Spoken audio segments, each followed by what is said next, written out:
would I make that face? Or why would I? Why would I test my faith? Or why would I? Boom.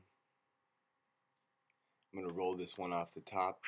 Okay, so the substance of life is this process of growing. Growing is change. Growing is the movement between A and B. Growing is how you get there. It's interesting, isn't it? How you say A and then the next one is B. But what happens in between? And when you go from A to Z, you have each of those points along the way. 24 steps. This is process. This is growth. This is change. How do we consciously grow? We acknowledge. We quietly listen first. We watch ourselves and we watch our life. We live it, but we listen as we're living it. And different aspects become revealed to us. Our behavior, our intentions, our thoughts, the difference between our behavior and our intentions.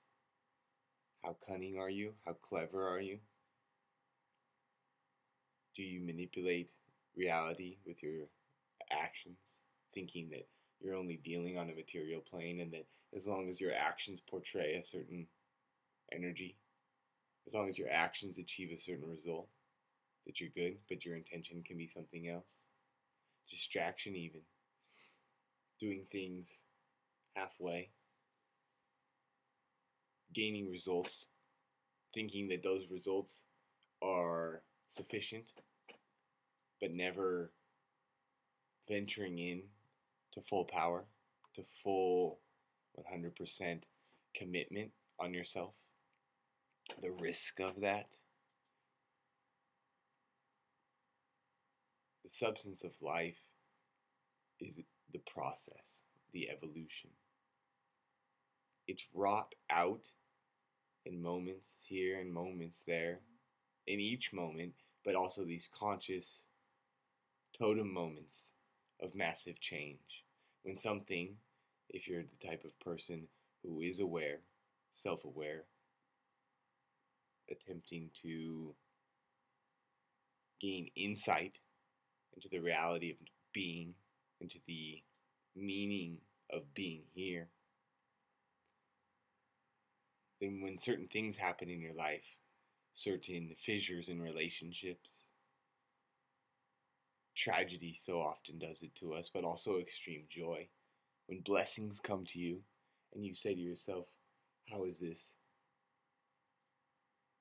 How am I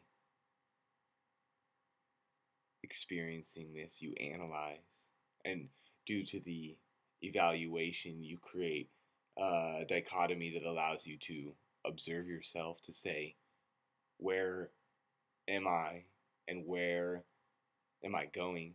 What is my intention of my steps?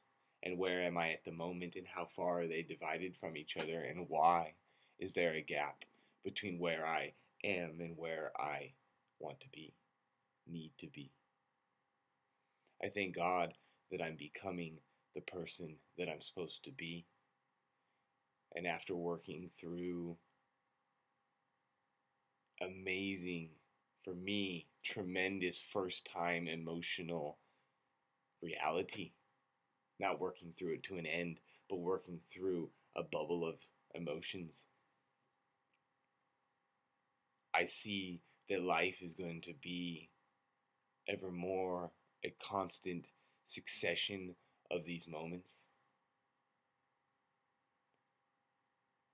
Times of movement, and then these kind of totem moments where you face yourself, where you face your relationships, where you realize this is my opportunity to be supremely good human. I can choose in this moment to be good or to be bad. For a person who believes and follows Jesus Christ, then these moments are moments when you have to attempt to understand how he would treat these humans in these moments, how he would communicate in these moments, how there's so much going on the lower planes. But no matter what he dealt with, no matter who he dealt with, from children to adults in despair, he would always approach them where they were and then lead them to a higher understanding of reality. And it's just a matter of not becoming tangled in all of the junk, all of the perspectives down here, but in approaching another human being directly, being present in the moment with that human being, and then through the power of our symbolic communication in words and the direct communication of body and looks and the eye contacting one another, we actually communicate something of ourselves to the other person. We acknowledge that we have done wrong, and we,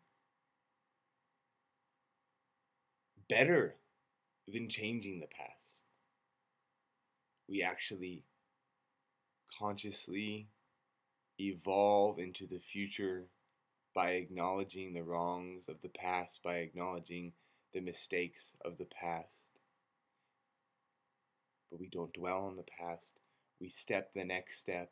We wake up the next day. We realize that tomorrow is made up of what we learned yesterday, and that process happens today. So the substance of life is change. It's evolution. It's movement from A to Z, moving through those stages. It's the movement in between A and B. Once you go from A to B, then again you have a frame of reference. Oh yes, I am in B. I am me in B. I was in A, and now I have a certain perspective of A because I'm in B. But the real substance of life happens in the gap in between that doesn't even have a word. I say A and then I say B. But this transition point, this evolution, this moment of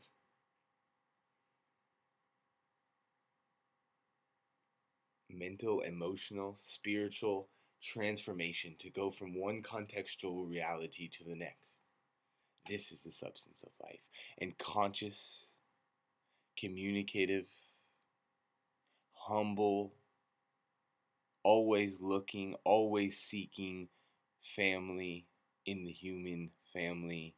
Ah, yes, brother. Ah, yes, sister. We share the human dilemma. How may I help you? How may you help me?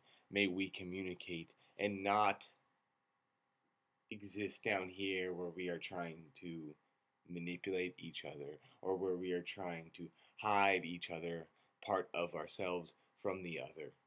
Now let's communicate up here and just be here and share about the human experience, and through the power of the symbology of language, I can actually express to you my own individual, unique phenomenon of being alive. You can do the same, and in the commingling of the two perspectives, we create a higher transcendental understanding of what it means to be human now. And so this, I think, is the substance of life. Be the change.